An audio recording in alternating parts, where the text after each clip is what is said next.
Героем нашей истории является женщина по имени Маргарита. Она жила в небольшой деревне на окраине города. Маргарита была красивая, сильная и независимая женщина. Она была счастлива в своем браке, и у нее была прекрасная пятилетняя дочь по имени Алиса. Жили они в своем уютном доме, окруженные цветущими садами и заботой друг о друге. Но в последнее время все начало меняться. Муж Маргариты, Петр, начал часто пить. Сначала она думала, что это временное явление, стресс на работе. Но с каждым разом его пьянки становились все чаще и безудержнее. Его злоупотребление алкоголем отражалось не только на его здоровье, но и на их семейной жизни. Постепенно Петр начал терять свою работу из-за постоянных опозданий и непригодности для работы.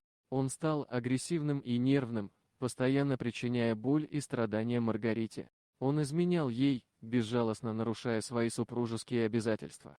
Маргарита терпела его выходки, надеясь, что все это временные трудности и что он сможет исправиться. Она боялась разрушить свою семью и нанести боль своей дочери. Она верила, что Петр сможет измениться и вернуться к ним.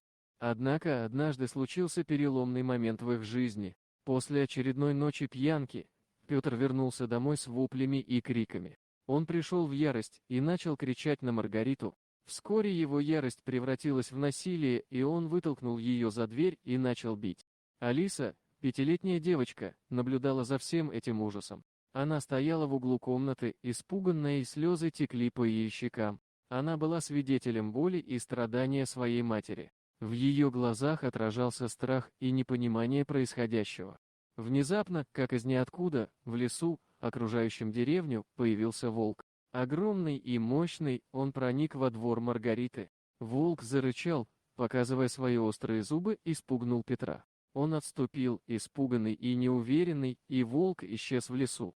Этот эпизод стал для Маргариты точкой перелома. Она поняла, что не может больше терпеть насилие и жить в страхе. Она осознала, что должна защитить свою дочь и себя от этой жестокости.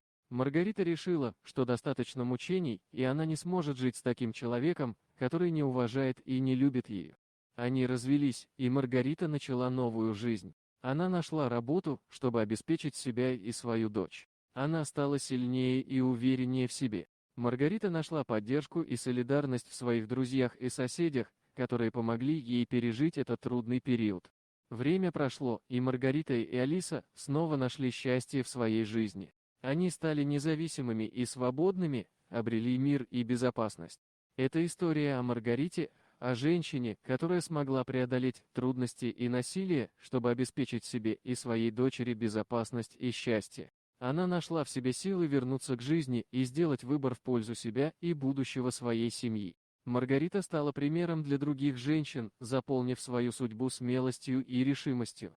Волк, который появился в их жизни, стал символом силы и защиты.